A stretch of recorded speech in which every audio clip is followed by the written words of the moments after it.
안녕하세요. 핫딸입니다. 기도하고 요한복음 19장 읽겠습니다.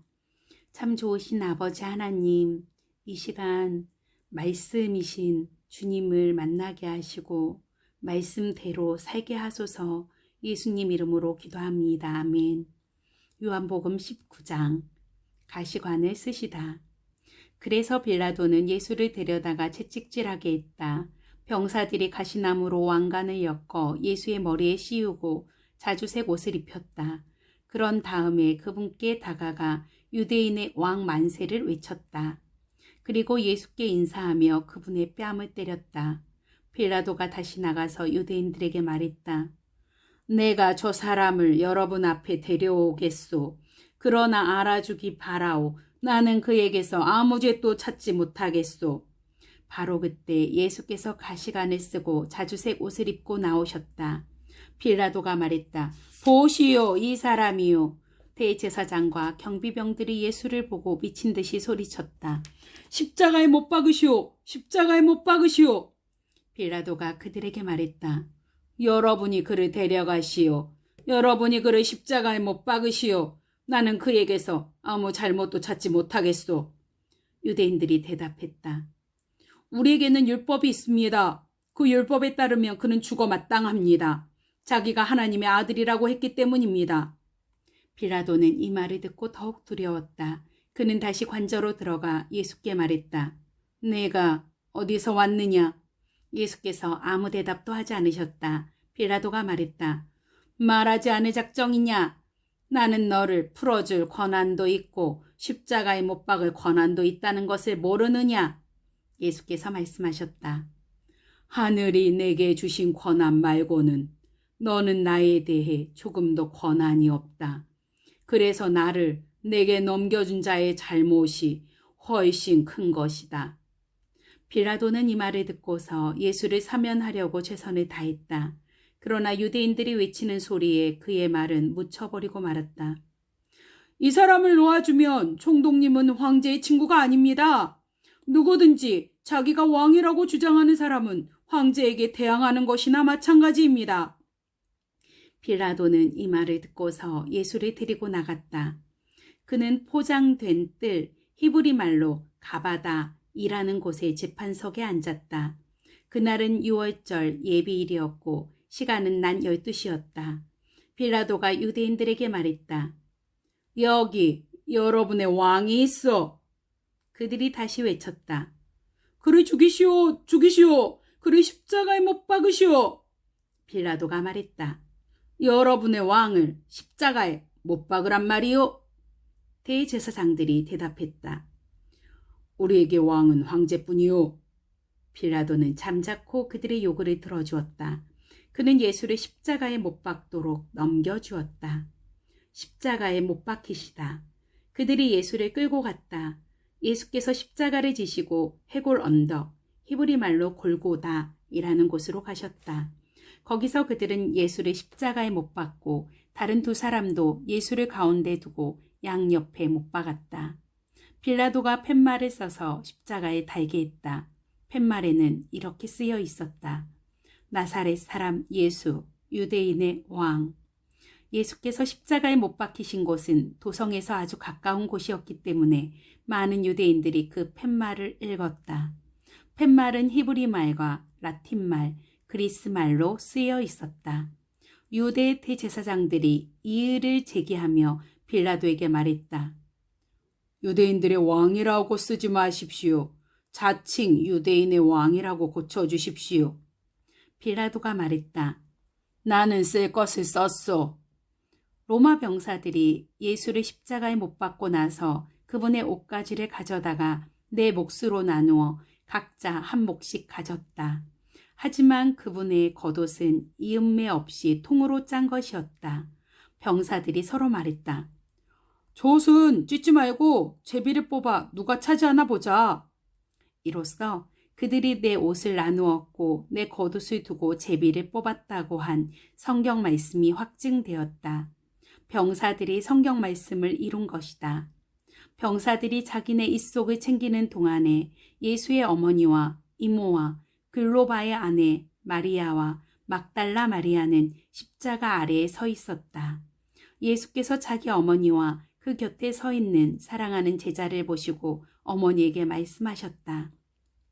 여자여, 이 사람이 어머니의 아들입니다. 그런 다음 그 제자에게 말씀하셨다. 이분이 내 어머니이시다. 그 순간부터 그 제자는 그녀를 자기 어머니로 모셨다.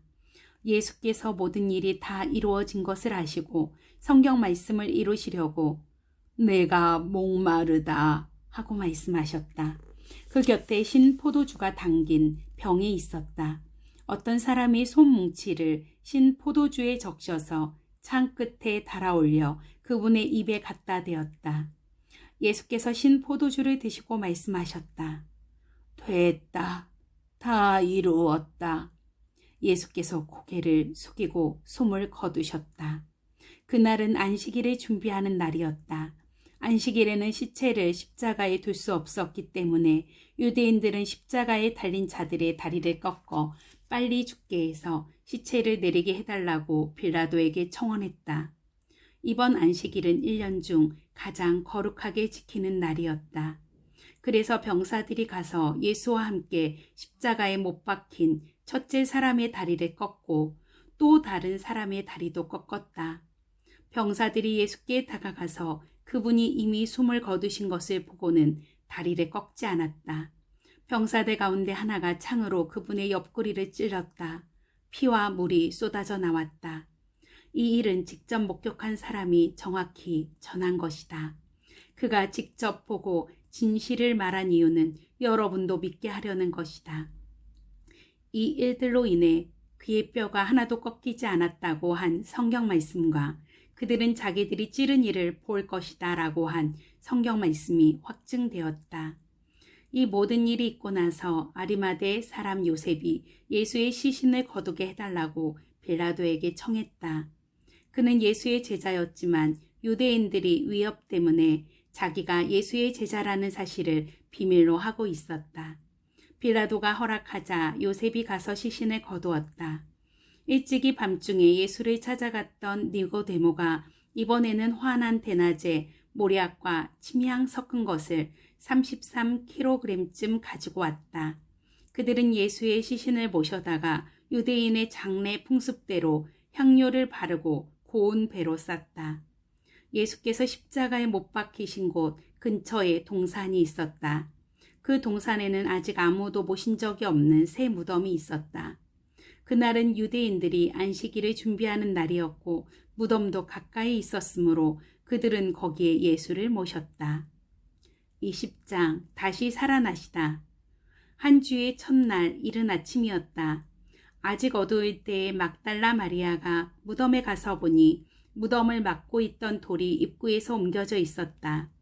그녀는 곧장 시몬 베드로와 예수께서 사랑하시는 다른 제자에게 숨가쁘게 달려가서 말했다. 사람들이 주님을 무덤에서 꺼내갔어요. 그들이 그분을 어디에 두었는지 모르겠습니다. 베드로와 다른 제자가 즉시 무덤을 향해 서로 앞다투어 달려갔다. 다른 제자가 베드로를 앞질러 무덤에 먼저 도착했다. 그가 몸을 구부려 안에 들여다보니 거기에 고운 배가 놓여 있었다. 그러나 그는 안으로 들어가지는 않았다. 시몬 베드로가 그의 뒤에 도착해서 무덤 안으로 들어가 보니 고운 배가 놓여 있었다. 그분의 머리를 감쌌던 수건은 고운 배와 함께 있지 않고 따로 가지런하게 개어져 있었다. 그제야 먼저 도착했던 다른 제자도 무덤 안으로 들어가서 증거를 보고 믿었다. 그분께서 죽은 자들 가운데서 살아나야 한다는 말씀을 아직 아무도 깨닫지 못하고 있었다. 그 후에 두 제자는 집으로 돌아갔다. 그러나 마리아는 무덤 바깥에 서서 울고 있었다.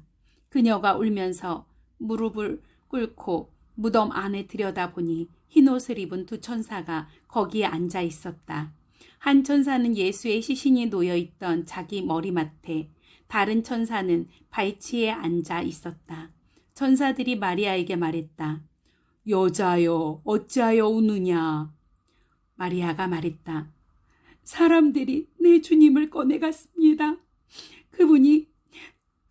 그들이 그분을 어디에 두었는지 모르겠습니다.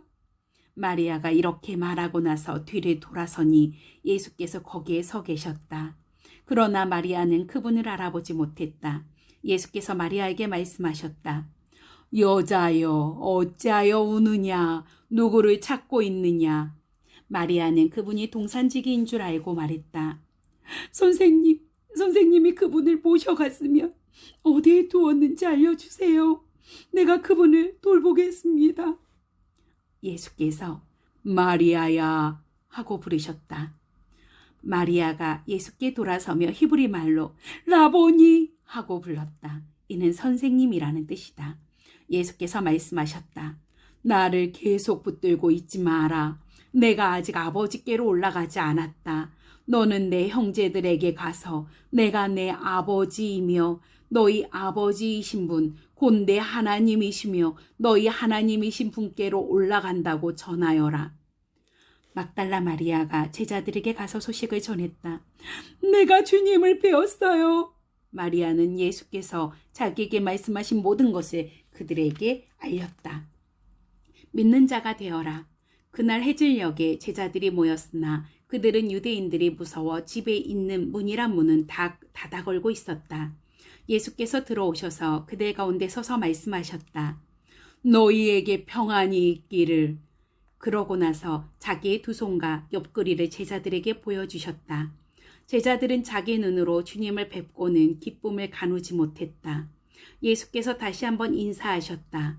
너희에게 평안이 있기를. 아버지께서 나를 보내신 것처럼 나도 너희를 보낸다. 예수께서 이 말씀을 하시고 나서 숨을 깊이 들이쉬었다가 그들에게 내쉬며 말씀하셨다.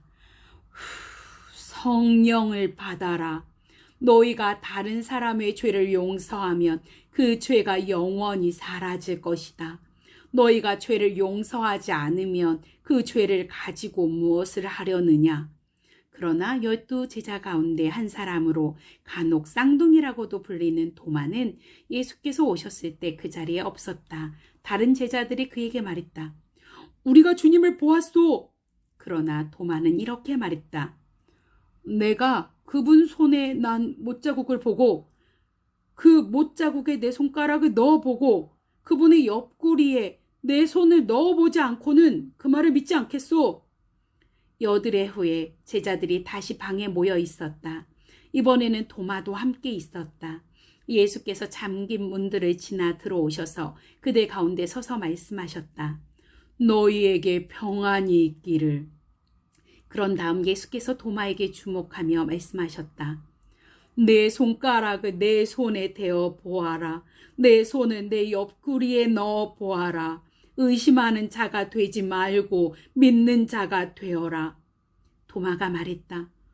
나의 주님, 나의 하나님. 예수께서 말씀하셨다. 너는 내 두 눈으로 보고 나서야 믿는구나. 보지 않고도 믿는 사람들에게는 더 큰 복이 기다리고 있다. 예수께서는 이 책에 기록된 것보다 훨씬 많은 표적을 베푸셔서 하나님을 계시해 주셨다. 이것을 기록한 이유는 예수께서 메시아이시며 하나님의 아들이심을 여러분으로 믿게 하고 그 믿음을 통해 예수께서 친히 계시해 주신 참되고 영원한 생명을 얻게 하려는 것이다. 아멘. 기도하겠습니다. 하나님, 정말 예수님이 메시아이시며 하나님의 아들이심을 이렇게 계시해 주셔서 정말 감사합니다. 영원한 생명을 주셔서 또 감사합니다. 사랑합니다. 예수님 이름으로 기도드렸습니다. 아멘. 또 만나요.